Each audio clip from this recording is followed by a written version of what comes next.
Engineer construction ব্রিগেডের তত্ত্বাবধানে নির্মাণাধীন রাস্তাটি ৮০ মিটার বৃদ্ধির জন্য আমরা গ্রামবাসী নিজেদের চলাচলের সুবিধার্থে ঢাকা উত্তর সিটি কর্পোরেশন বরাবর আবেদন করি। আমরা গ্রামবাসী প্রয়োজনে নিজেদের জায়গার উপর দিয়ে রাস্তাটি নেওয়ার জন্য আবেদন জানাই। উক্ত আবেদনের প্রেক্ষিতে ঢাকা উত্তর সিটি কর্পোরেশনের রাস্তাটি ৮০ মিটার বর্ধিতকরণের অনুমোদন প্রদান করে। রাস্তা নির্মাণের জন্য ২৪ ইঞ্জিনিয়ার কনস্ট্রাকশন ব্রিগেডের উপর দায়িত্ব হস্তান্তর করে। তারই ধারাবাহিকতায় গ্রামবাসীর স্বেচ্ছায় ব্যক্তিগত জায়গা ছেড়ে দেওয়ার প্রেক্ষিতে ২৪ ইঞ্জিনিয়ার কনস্ট্রাকশন ব্রিগেড ৮০ মিটার রাস্তা বর্ধিতকরণের কাজ শুরু করে। উল্লেখ্য বিষয় এই যে আমাদের গ্রামের পাশে দর্পণ প্রপার্টি লিমিটেডের অধীনে একটি হাউজিং সোসাইটি কার্যক্রম চলমান রয়েছে। উক্ত দর্পণ কোম্পানি এই ৮০ মিটারের মধ্যে অবস্থিত পরিবারগুলোকে উচ্ছেদ করবার লক্ষ্যে বহুদিন যাবৎ নানান প্রলোভন ও ভয়ভীতি দেখিয়ে আসছে এবং এই রাস্তা যাতে বৃদ্ধি না হয় সে চেষ্টা ও তদারকি চালিয়ে আসছে।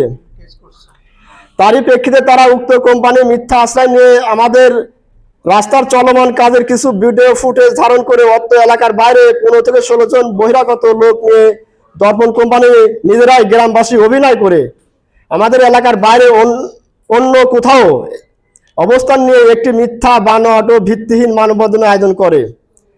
তারা তাদের মানববন্ধনে উল্লেখ করে যে ২৪ ইঞ্জিনিয়ার কনস্ট্রাকশন ব্রিগেড গ্রামবাসীর অনুমোদন ছাড়াই জোরপূর্বক রাস্তা নির্মাণ করছে এবং গ্রামবাসী ঘরবাড়ি ভেঙে দিচ্ছে। আমরা গ্রামবাসী দেশপ্রেমিক সেনাবাহিনীর বিরুদ্ধে এই মিথ্যা বানোয়াট ও ভিত্তিহীন মানববন্ধন এবং দর্পণ প্রপার্টি লিমিটেডের ষড়যন্ত্র তীব্র প্রতিবাদ জানাতে আজকের এই সংবাদ সম্মেলনের আয়োজন করছি।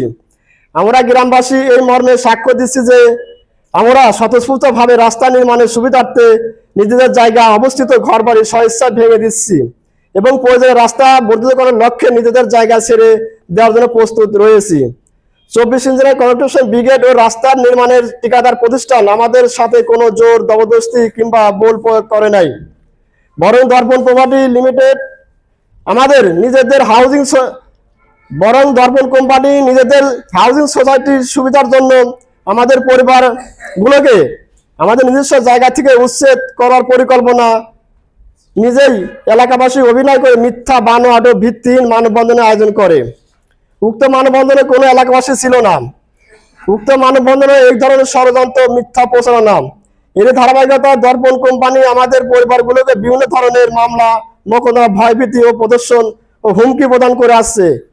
আমরা গ্রামবাসীর তীব্র প্রতিবাদ জানাতে আজ সংবাদ সম্মেলনের মাধ্যমে দেশবাসী ও গণমাধ্যমকে জানাতে আপনাদের সামনে হাজির হয়েছি। এই সংবাদ সম্মেলনের মাধ্যমে আমরা সংশ্লিষ্ট উচ্চতর কর্তৃপক্ষের কাছে আবেদন জানাচ্ছি যাতে নির্মাণাধীন রাস্তাটির কাজ চলমান থাকে। আমাদেরকে সবাইকে ধন্যবাদ।